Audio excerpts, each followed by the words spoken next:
नमस्कार दोस्तों, study buddies में आपका स्वागत है। आज हम डिस्कस करेंगे लोकस्ट अटैक के बारे में। इसका पार्ट 2 डिस्कस करेंगे। तो आइए सबसे पहले ये जानते हैं कि लोकस्ट क्या होते हैं। देखिए, लोकस्ट को हिंदी में कहा जाता है टिड्डा। इस तरह के ये टिड्डे होते हैं। अच्छा, ये अटैक कब करते हैं? देखिए, इनके बिहेवियर में एक चेंज आता है जिसकी वजह से जो है ये अपने आप को ग्रुप्स में या झुंड में बदल देते हैं। इस झुंड को कहा जाता है स्वार्म। ठीक है, इसलिए आपने कई बार न्यूज में सुना होगा कि लोकस्ट स्वार्म अटैक, मतलब लोकस्ट के झुंड का अटैक होता है। ठीक है, अच्छा, ये झुंड कितना बड़ा हो सकता है पहले ये देख लेते हैं। लास्ट वीडियो में मैंने डिस्कस किया था कि ये जो झुंड है वो करीब करीब 1 स्क्वायर किलोमीटर में इसमें करीब करीब 4 करोड़ लोकस्ट हो सकते हैं। आप समझ सकते हैं कि 1 स्क्वायर किलोमीटर में अगर 4 करोड़ लोकस्ट है तो ये कितने बड़े एरिया को जो है तबाह कर सकते हैं। अच्छा, ये करते क्या है? देखिए, जहाँ जहाँ पर ये जाते हैं, जो एरिया इनके सामने आता है, वहाँ पर ये पेड़ों को, पौधों को, फसलों को पूरी तरह से तबाह कर देते हैं। इसी वजह से जो ये लोकस्ट का सर्च बढ़ता जा रहा है, इसलिए हमारे देश में एग्रीकल्चर के लिए थ्रेट पैदा हो गया है, हमारे देश में कृषि के लिए थ्रेट पैदा हो गया है। और इसी का कारण ये है कि ये फूड सिक्योरिटी से भी लिंकेज है इसका। देखिए, फूड सिक्योरिटी से कैसे? जब इतना बड़ा एरिया जो है, जब ये लोकस्ट खा जाएंगे तो सप्लाई साइड जो है वो हमारी इफेक्टेड होगी, लोगों के पास जो है खाना नहीं पहुंच पाएगा। दूसरी बात ये है, जो लोग उसका प्रोडक्शन कर रहे हैं उनके पास जो उनकी जो पैदावार है वो खत्म हो जाएगी। तो इसलिए हमारी फूड सिक्योरिटी के लिए काफी बड़ा खतरा है। तो इसी बारे में हम ये डिस्कस करेंगे कुछ इंपॉर्टेंट पॉइंट्स को। पहला ये देखेंगे कि क्या लोकस्ट अटैक का कुछ क्लाइमेट लिंक भी है। हाँ, ये देखने में आया है कि जब इंडियन ओशन डाइपोल की एक फेनोमेना जब डेवलप होता है तो ये लोकस्ट अटैक देखने को मिलते हैं, इसमें तेजी आती है। तो ये जानेंगे कि इंडियन ओशन डाइपोल होता क्या है, तो इससे डील कैसे किया जाएगा ये भी जानेंगे। इसके अलावा कौन ऐसा संस्था है, जो ऑर्गेनाइजेशन है, जो लोकस्ट पर नजर रखती है और कोऑर्डिनेशन करती है। पार्ट 1 में ऑलरेडी जो है हम काफी कुछ डिस्कस कर चुके हैं लोकस्ट के बारे में, कि लोकस्ट क्या है, लोकस्ट के टाइप्स, लोकस्ट के कैरेक्टरिस्टिक्स, लोकस्ट अगर अटैक होता है तो उसको कैसे टैकल किया जाता है, चैलेंजेस क्या क्या आते हैं, इंडिया का क्या सिनेरियो है, वर्ल्ड का क्या सिनेरियो है, ये सब कुछ हम डिस्कस कर चुके हैं। तो मैं इसका डिस्कशन जो है, इसका लिंक जो है मैं डिस्क्रिप्शन में दे दूंगा। अगर आप वो देखते हैं तो आपकी समझ और अच्छे से बन पाएगी। तो आइए अपने डिस्कशन को स्टार्ट करते हैं। आइए दोस्तों, पहले ये जानते हैं कि बैकग्राउंड क्या है और अभी तक स्टोरी क्या चल रही है। देखिए, इंडिया में अभी जो है वर्स्ट लोकस्ट अटैक देखा जा रहा है। तो इससे पहले जो है करीब 27 सालों पहले जो है इस तरह का लोकस्ट अटैक इतने बड़े लेवल पे जो देखने को मिला था, और वो राजस्थान में हुआ था। तो अभी इस तरह के अटैक्स जो है काफी स्टेट से रिपोर्ट किए गए हैं, जिनमें गुजरात, राजस्थान, महाराष्ट्र, मध्य प्रदेश, पंजाब, हरियाणा और उत्तर प्रदेश है। काफी सारे स्टेट्स हैं। आप ये देखिएगा कि फूड सिक्योरिटी के लिए कितना बड़ा खतरा पैदा हो सकते हैं, क्योंकि ये सारे एग्रीकल्चर स्टेट्स हैं जहां पर लोग काफी बड़ी संख्या में इस पर निर्भर हैं। तो अभी हाल ही में दिल्ली गवर्नमेंट ने भी एक इशू की थी एडवाइजरी, जहां पर फार्मर्स को ये कहा गया था कि भाई आप स्प्रे करें पेस्टिसाइड्स को, जिससे कि इस अटैक को दूर रखा जा सके। और लास्ट ईयर गुजरात और राजस्थान में भी इस तरह के अटैक्स देखे गए थे। देखिए, मैं आपको एक बात बता देता हूँ कि लोकस्ट अटैक जो है हर साल भारत में होता है, और छुटपुट अटैक देखे जाते हैं, लेकिन इतनी बड़ी संख्या में नहीं होते। पर इस साल क्या हुआ है कि काफी चेंज रही हैं, जिसकी वजह से अटैक काफी बड़ा हुआ है। जैसे पहली बात तो ये क्लाइमेट इवेंट्स जो हैं वो हो रहे हैं, हम आगे बात करेंगे। इंडियन ओशन डाइपोल की वजह से ऐसा हुआ है, गर्मी ज्यादा बढ़ी है। दूसरी बात हम ये देख रहे हैं कि एडमिनिस्ट्रेटिव लेक्सिटी भी रही है काफी कंट्रीज में, क्योंकि लोकस्ट अटैक जो है सिर्फ एक देश का मामला नहीं है। करीब विश्व की 60 कंट्रीज जो हैं, जो भी ट्रॉपिकल जोन में आती है ना, ट्रॉपिकल एरिया में जितनी कंट्री आती हैं, जैसे आप ये कह सकते हैं लैटिन अमेरिका, अफ्रीका पूरा का पूरा, साउथ ईस्ट एशिया और south Asia, south west Asia, ये जितना भी इलाका है वहां पर ये जो कंट्रीज हैं वो इफेक्टेड होती हैं। तो यहाँ पर हो क्या रहा है, इनमें आपस में कोऑर्डिनेशन नहीं है। इस वजह से जो है ये अटैक बढ़ता जा रहा है। और अभी कोविड-19 के चक्कर में जो है इसके बीच मतलब आपस में कोऑर्डिनेशन की काफ़ी कमी हो गई है। इस वजह से अटैक जो है काफ़ी ज़्यादा बड़े लेवल पे देखे जा रहे हैं। एक्सपर्ट्स ने भी ये कहा है कि हमारे यहाँ पर जो है काफ़ी बड़ी संख्या में क्रॉप लॉसेस हो सकती है अगर इस अटैक को नहीं रोका गया, क्योंकि अभी मानसून आ रहा है। इस वजह से जो है हम यहाँ पर राइस उगाएंगे, शुगर केन, कॉटन, बाकी क्रॉप्स उगाएंगे, तो वहां पर जो है वो फसलें बर्बाद हो सकती हैं। तो आगे देखते हैं। देखिए, जो लोकस्ट अटैक होता है वो भारत में जो है, देखिए इंडिया पाकिस्तान के बॉर्डर पर जो है इनको ब्रीडिंग ग्राउंड मिलता है। उसके बाद जो है यहाँ पर अच्छी जब रेन होती है तो इस जगह पर आप देख रहे हैं कि राजस्थान और गुजरात में इनका ब्रीडिंग पॉइंट बनते हैं। यहाँ पर इनके लिए फेवरेबल कंडीशन होती है, और उसके बाद हवाओं के रुख पर जो है ये अपनी दिशा परिवर्तित करते हैं, मतलब आगे बढ़ते जाते हैं। तो मध्य प्रदेश में जो है इंदौर पर इन्होंने आक्रमण किया, मतलब जो है अटैक किया है। राजस्थान में काफी बड़े इलाके पे किया, राजस्थान जयपुर में किया। उत्तर प्रदेश में किया, और उसके बाद जो है बिहार में भी अभी अटैक देखने को मिल रहे हैं, राजस्थान, हरियाणा, पंजाब, अब न्यू दिल्ली की बारी आई है। तो आप ये देख रहे हैं कि ये काफ़ी बड़ा इलाका जो है लोकस्ट का इन्होंने कवर किया है। तो आगे बात करते हैं कि क्या क्लाइमेट का क्या लिंक है, पहले इस बारे में बात करते हैं लोकस्ट अटैक से। देखिए, एक पैटर्न है इंडियन ओशियन के वार्म होने का, इस वजह से जो है लोकस्ट अटैक, ये जो लोकस्ट अटैक है और बढ़ जाता है। इस फेनोमेना को कहा जाता है इंडियन ओशियन डायपोल। अब आपको ये बात बिल्कुल समझ आ रही होगी कि ये जो इंडियन ओशियन डायपोल है ये इंडियन ओशियन में हो रहा है। ठीक है, मैं आपको एक छोटा सा फैक्ट बता देता हूँ कि हमारे विश्व में 5 ओशियन हैं, उसमें एक इंडियन ओशियन है, जो इंडियन ओशियन सबसे ज़्यादा गर्म है। सेकंड नंबर पर पैसिफिक ओशियन आता है। तो इंडियन ओशियन में ये फेनोमेना देखने को मिल रहा है, इंडियन ओशियन डायपोल। तो इंडियन ओशियन हो गया। डायपोल का मतलब क्या हुआ? डायपोल का मतलब होता है, ये एक फिजिक्स का कंसेप्ट है, इसका मतलब होता है दो अपोजिट पोल। देखिए, इसमें क्या होता है कि भाई अगर मान लो ये पोल पॉजिटिव होगा तो ये नेगेटिव होगा, अगर ये नेगेटिव होगा ये पोल पॉजिटिव होगा। ठीक है, तो इस तरह की चीज़ देखने को मिल रही है। मैं आपको यहाँ से समझाने की कोशिश करता हूँ, इस बात को आप समझिएगा जो मैं कहने की कोशिश कर रहा हूँ। देखिए, इंडियन ओशियन जो है ये इसका वेस्टर्न साइड है, ये इसका ईस्टर्न साइड है। ठीक है, तो यहाँ पर एक ऐसा फेनोमेनन देखने को मिलता है कि जब भी वेस्टर्न साइड में जब वेस्टर्न साइड जो इंडियन ओशियन की है यहाँ पर टेम्परेचर जो है जो बढ़ जाता है, तो यहाँ पर जो हमारा ईस्टर्न साइड है यहाँ पर टेम्परेचर कम हो जाता है। तो ये बिल्कुल अपोजिट चलता है। मान लो यहाँ पे 1 डिग्री बढ़ गया तो यहाँ पे 1 डिग्री कम होगा। ठीक है, इससे हमेशा ये बढ़ा हुआ मिलेगा। लेकिन जब यहाँ ईस्टर्न इंडियन ओशियन में टेम्परेचर बढ़ जाता है तो वेस्टर्न वाले में जो है ये टेम्परेचर कम हो जाता है। तो ये बिल्कुल अपोजिट डायरेक्शन में चलता है, इसीलिए इसको इंडियन ओशियन डायपोल कहा जाता है। अब हुआ क्या, मैं आपको बता देता हूँ कि जब यहाँ पर इन वेस्टर्न रीजन में जो है पॉजिटिव डायपोल देखा गया। पॉजिटिव डायपोल का मतलब है इधर का जो टेम्परेचर है वो 1 से 2 डिग्री जो है वो ऊपर देखा गया इंडियन ओशियन के ईस्टर्न पार्ट से। ठीक है, इस वजह से हुआ क्या, यहाँ पर लो प्रेशर क्रिएट हुआ, लो प्रेशर जोन जो है यहाँ पर क्रिएट हुआ। लो प्रेशर जोन के बाद जो है इस जगह पर क्या हुआ कि बहुत सारे जो है बादल बने, बादल के बाद जो है यहाँ पर जो है वर्षा हुई, और उसके बाद जो है ये जो अफ्रीका का ये वाला पूरा पार्ट है, जैसे जो ये हॉर्न ऑफ अफ्रीका है, इसके अलावा ये वेस्ट एशिया का पार्ट जो अरेबियन पेनिसुला है, एंड देन ये पाकिस्तान और ये पूरा इंडिया का ये वाला जो पार्ट है, यहाँ पर अपने को देखने मिली काफ़ी ज़्यादा रेन। और रेन के बाद जो है मतलब इन लोकस्ट के लिए फेवरेबल कंडीशन पैदा हुई, और उसके बाद जो है इन्होंने यहाँ पर ब्रीडिंग करी। इसी वजह से जो है इस जगह पर जो है काफ़ी बड़ी संख्या में अटैक देखने को मिला। मैं आपको एक छोटा सा फैक्ट और बता देता हूँ, जब यहाँ पर लो प्रेशर क्रिएट हुआ तो इस ईस्टर्न साइड में हाई प्रेशर क्रिएट होता है। हाई प्रेशर क्रिएट होने के बाद जो है यहाँ पर बारिश नहीं होती है, तो इस वाले एरिया में ये वाला जो ये पूरा एरिया साउथ ईस्ट एशिया का, इंडिया का ये वाला भाग, और ये साउथ ईस्ट एशिया के बाद ऑस्ट्रेलिया का जो भाग है, यहाँ पर जो है सूखे देखने को मिलता है। इसी वजह से आपने ये देखा होगा कि एक मतलब कई बार ऐसा होता है कि एक जगह तो बहुत ज़्यादा बारिश आ रही है, बहुत ज़्यादा बाढ़ आ रही है, दूसरी जगह जो है सूखा पड़ रहा है। तो ये आप ऑलरेडी आई थिंक जो है आप समझ गए होंगे। इस तरह से भी इधर भी देखने की कोशिश करते हैं, इंडियन ओशियन इसका वेस्टर्न पार्ट और ईस्टर्न पार्ट। तो ये वाला जो पूरा इलाका है ना, ये अफ्रीका का ये पार्ट, ये वाला पार्ट, ये वाला सारा पार्ट, इन जगहों पर जो है अच्छी बारिश होती है, लेकिन इन जगहों पर सूखा पड़ जाता है।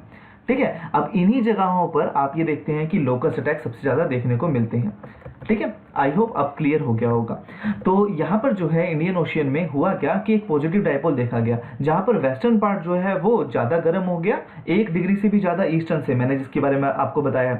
लास्ट ईयर भी ऐसा देखा गया था कि स्ट्रॉन्गेस्ट पॉजिटिव डायपोल देखा गया था इंडियन नेबरहुड में, जहाँ पर जो है जिसमें 2 डिग्री का तक का डिफरेंस था। मतलब अगर जैसे अगर आप देख रहे हैं वेस्टर्न पार्ट में जो है अगर टेम्परेचर बढ़ रहा है वो 2 डिग्री तक बढ़ गया था, तो इसलिए काफ़ी ज़्यादा बड़ी संख्या में जो है मतलब लोकस्ट जो है यहाँ पर पनपे। तो जो इंडियन ओशियन डायपोल है यहाँ पर काफ़ी ज़्यादा स्ट्रॉन्ग है। इसी वजह से जो है लास्ट जून में हमने देखा कि इस एरिया में काफ़ी बड़ी संख्या में जो है टोरेंटल रेनफॉल हुई, मतलब बहुत जो है बारिश हुई। तो ऐसा जो है काफ़ी डिकेड्स के बाद देखा गया था। ठीक है, मतलब पूरे डिकेड्स में, इससे पहले की डिकेड्स में करीब 25-26 सालों में ऐसा नहीं हुआ था जितना जो है अब देखने को मिला। और ये जो है नॉर्मल टाइम से ज़्यादा यहाँ पर जो है मानसून देखने को मिला, अपने को यहाँ पर बारिश बहुत ज़्यादा हुई। यही वो रीज़न है जिसकी वजह से जो है काफ़ी पार्ट्स में जो है अपना बारिश होती है। West Asia, Oman, Yemen, Horn of Africa, Ethiopia, Somalia, Kenya, मैं यहाँ आपको सब कुछ बता चुका हूँ। देखिए यमन में जो है यहाँ पर इसका ब्रीडिंग ग्राउंड तैयार हुआ। इसका एक रीज़न ये भी है कि यमन के अंदर इस समय क्या चल रहा था, सिविल वॉर चल रहा था, और वहाँ पर वहाँ की जो गवर्नमेंट है उसको कंट्रोल नहीं कर पाई लोकस्ट को, इस वजह से ये जो है वहाँ पे ब्रीडिंग ग्राउंड मिला और वो आगे बढ़ते गए। ठीक है, हॉर्न ऑफ अफ्रीका के मैंने आपको स्टेट्स के बारे में दिखाया था। हॉर्न ऑफ अफ्रीका के जो है ये स्टेट ये वाले हैं सारे के सारे, ये 4 स्टेट्स हैं। मैं अगर आपको बताऊं, देखिए पहला तो स्टेट है यहाँ पर इथोपिया, दूसरा सोमालिया, तीसरा जिबूती, चौथा जो है इरिट्रिया। ये आप इस बात को ध्यान रखिएगा, सीड से याद रखिए। ठीक है, सीड मतलब ऐसे सोमालिया, ई से इथोपिया, जो है इरिट्रिया, जिबूती। यहाँ पर जो है ये पूरा इलाका जो है काफ़ी बुरी तरह से प्रभावित है यहाँ पर। ठीक है, तो आगे बढ़ते हैं। अच्छा, अब क्या हुआ, ये जो डायपोल है इसकी शुरुआत जो है मतलब इसका डेवलप होना जो है लेट 2018 में ही जारी रहा था, और उसके बाद जो है यहाँ पर इंक्रीज होता रहा। मैंने आपको यहाँ पे बताया ये पूरा इलाका, ये वाला हॉर्न ऑफ अफ्रीका, ये जो है अरेबियन पेनिनसुला, और यहाँ पर जो है ये पूरा इलाका जो है ये पूरा लोकस्ट का ब्रीडिंग ग्राउंड बन गया। ठीक है, मैंने इस बारे में हमने बात कर ली है।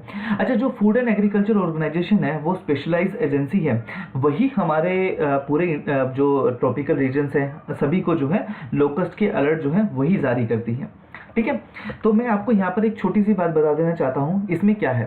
देखिए ये जो है ये चार्ट हमारे को क्या बताता है, इसमें जो ये पहली कंडीशन जो है यहाँ पर जो बनती है, इसमें आप देखिए 2018 में एक साइक्लोन आता है मेकोनू, जो है इसकी वजह से जो है यहाँ पे काफ़ी ज़्यादा बारिश होती है। बारिश होने के बाद जो है लोकस्ट की अच्छी ब्रीडिंग ग्राउंड मिल जाता है। उसके बाद हवाओं का रुख जो है ये हमारे उनके जो है यहाँ से ईस्टर्न साइड में चलता है। लोकस्ट हमेशा से हवाओं के रुख पर ही आगे बढ़ते हैं, क्योंकि इनके देखो इनके जो पर हैं, जो इनके विंग्स हैं, ये बहुत ज़्यादा स्ट्रॉन्ग होते हैं, 150 किलोमीटर तक की ये यात्रा कर सकते हैं। यहाँ से ये जो है पर्शियन गल्फ को क्रॉस कर, देखिए सबसे पहले तो ये बीच में रेड सी है, यहाँ पे पर्शियन गल्फ को क्रॉस करते हैं, यहाँ पर आते हैं इंडिया पाकिस्तान के बॉर्डर पर आकर के, यहाँ पर आप ये देख सकते हैं सेकंड नंबर पे पाकिस्तान में है। पाकिस्तान में जो है यहाँ पे पर्शियन गल्फ को क्रॉस करने के बाद यहाँ पे इन्होंने बहुत बुरा तबाही मचाई। आप खुद समझ रहे हैं कि खा रहे हैं, पी रहे हैं, उसके बाद जो है ब्रीडिंग करेंगे। ब्रीडिंग करने के बाद ये आगे पहुँचे इंडिया पाकिस्तान के बॉर्डर पर। इंडिया पाकिस्तान के बॉर्डर पर उस समय जो है इंडियन डायपोल जो है पॉजिटिव रहा था, और यहाँ पर काफ़ी अच्छी बारिश हुई। यहाँ पर फिर जो है इन्होंने जो है ब्रीडिंग करी और फिर ये आगे बढ़ते गए।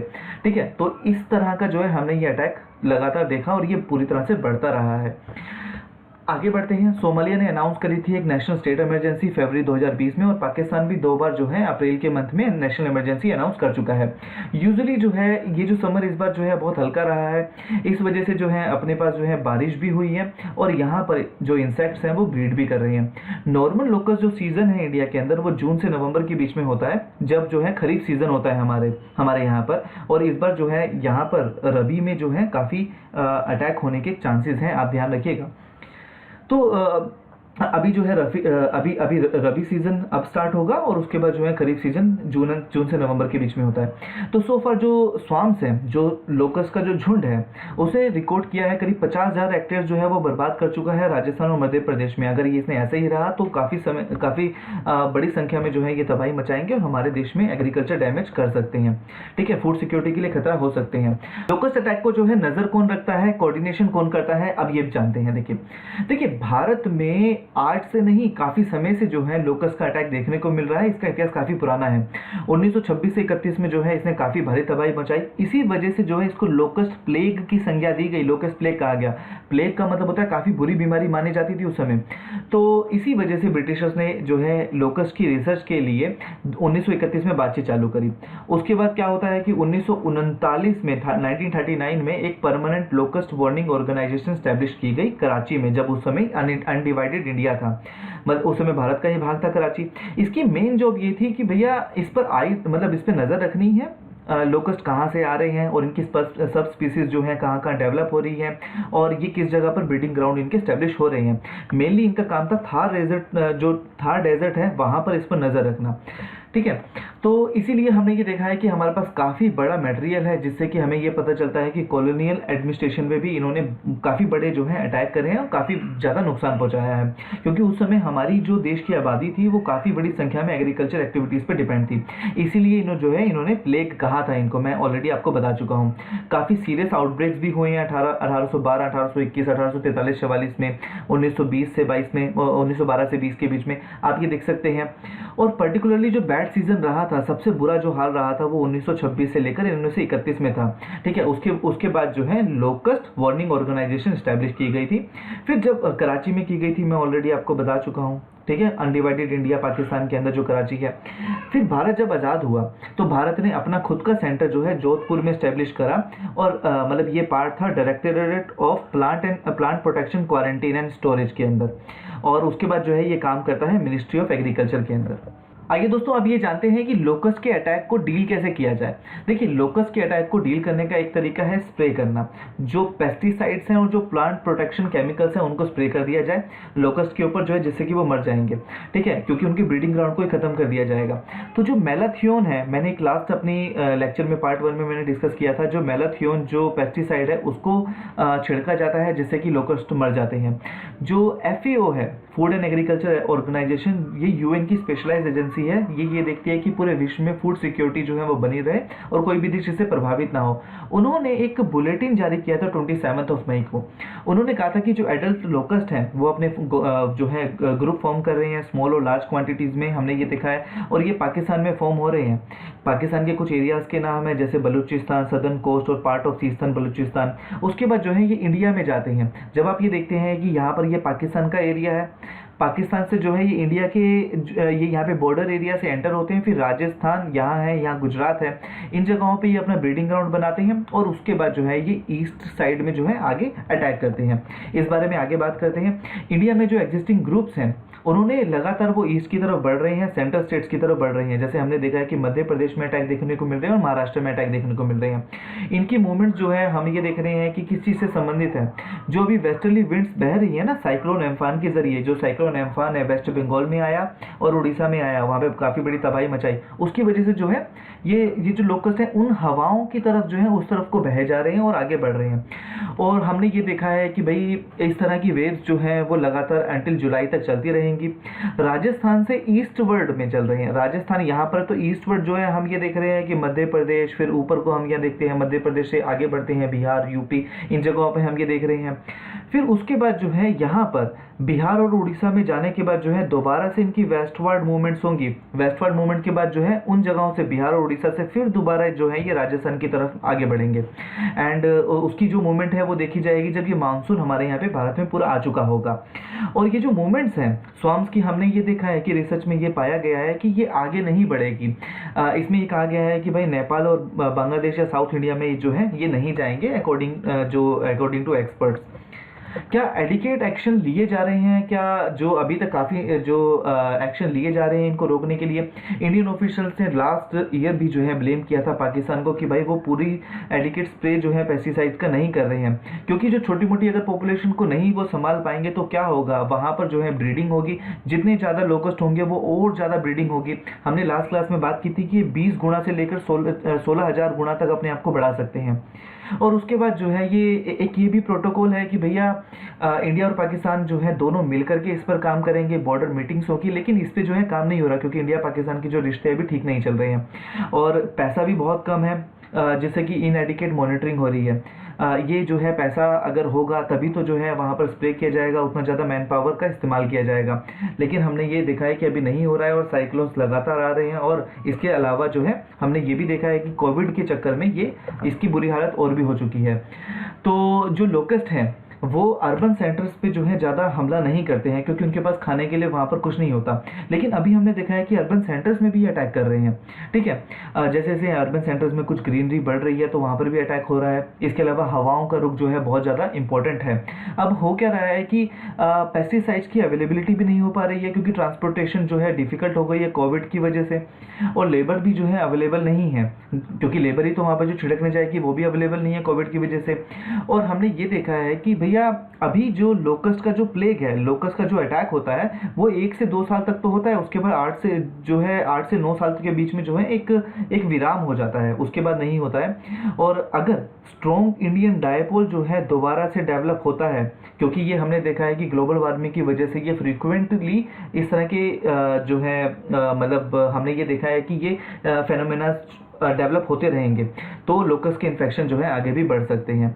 तो आई होप आज हमने जो है इसके बारे में फ्रूटफुल डिस्कशन किया। अगर आपको वीडियो पसंद आई हो तो लाइक ज़रूर कीजिएगा और हमारे चैनल को सब्सक्राइब ज़रूर कीजिएगा। Thank you so much.